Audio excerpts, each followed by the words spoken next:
Hello friends, welcome back to my channel legal help in Hindi. Friends, आज की इस video में सीपीसी, आईपीसी और सीआरपीसी को हम एक्सप्लोर करेंगे और जानेंगे कि इंडियन लीगल सिस्टम में ये तीनों एक साथ मिलकर कैसे काम करते हैं। दोस्तों, अगर इंडियन लीगल सिस्टम को समझना है तो इन तीनों कोड्स को पहले समझना होगा, क्योंकि ये तीनों ही इंडियन लीगल सिस्टम की बैकबोन है।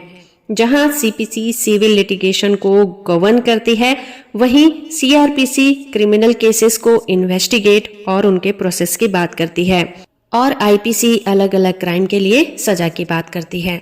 तो अगर आप लॉ स्टूडेंट हैं, लीगल प्रोफेशन में हैं या फिर इंडियन लॉ के बारे में जानने में रुचि रखते हैं तो ये वीडियो आपके लिए है। वीडियो को बीच में बिल्कुल भी स्किप मत करिएगा। कोड ऑफ सिविल प्रोसीजर यानी कि सीपीसी, जिसे हम सिविल प्रोसीजर कोड 1908 के नाम से जानते हैं।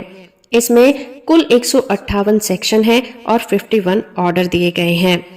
सीपीसी सिविल मुकदमों को डील करता है। सीपीसी सिविल यानी कि दीवानी केस में जजमेंट देते समय कोर्ट जिस प्रोसेस को फॉलो करेगी उसी प्रोसेस को ही सीपीसी कहा जाता है। सीपीसी सिविल मुकदमों को नियंत्रित करती है। बेसिकली ये काम करता है कि कोई भी सिविल मुकदमा कैसे स्टार्ट किया जाएगा, केस की सुनवाई कैसे होगी, केस में बयान कैसे लिए जाएंगे और किस तरह से केसों में आवेदन किए जा सकते हैं। तो किसी भी सिविल मुकदमे को स्टार्ट करने से लेकर उसके निपटारे तक के जो प्रोसेस होता है वो सीपीसी के अंतर्गत बताया जाता है, क्योंकि अगर ये प्रोसेस ना हो तो केस के निपटारे में बहुत सारी प्रॉब्लम आएंगी। इसी तरह की समस्याओं से बचने के लिए ही सीपीसी को बनाया गया है। इसके अंदर पैसों की वसूली के केस, प्रॉपर्टी के मैटर, कॉन्ट्रैक्ट, शादी ब्याह के मामले, मकान मालिक किराएदार के मामले इत्यादि इस तरह के मामले सॉल्व किए जाते हैं।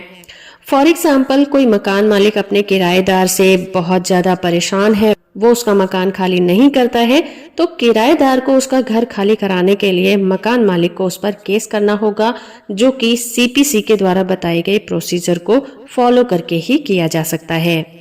इंडियन पिनल कोड भारतीय दंड संहिता को ब्रिटिश काल में 1860 में लागू किया गया था, जिसके बाद इसमें टाइम टू टाइम बहुत सारे अमेंडमेंट भी किए जाते रहे हैं।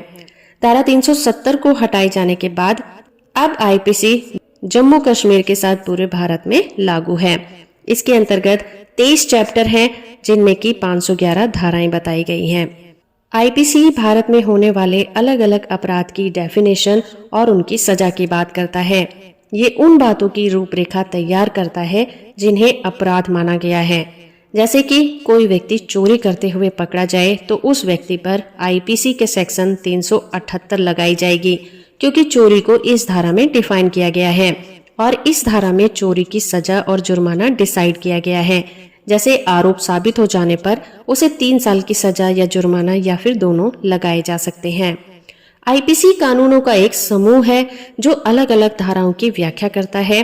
तो इंडियन लीगल सिस्टम में आईपीसी एक जरूरी हिस्सा है और इसका उपयोग हमारे देश की अदालतें लोगों को न्याय देने के लिए करती हैं। सीआरपीसी, जिसे हम दंड प्रक्रिया संहिता 1973 कहते हैं, और ये 1 अप्रैल 1973 को लागू हुआ था।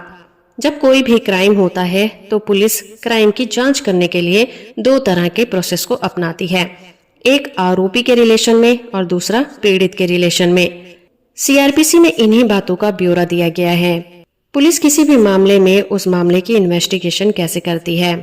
कोई भी मामला हो पुलिस स्टेशन में आईपीसी के तहत ही दर्ज किया जाता है, क्योंकि उसमें जो धाराएं और अपराध होती हैं वो आईपीसी की दर्ज की जाती हैं, मगर उसके बाद का जो प्रोसेस होता है वो सीआरपीसी के अकॉर्डिंग होता है कि पुलिस किस तरह से उस मामले की जांच करेगी।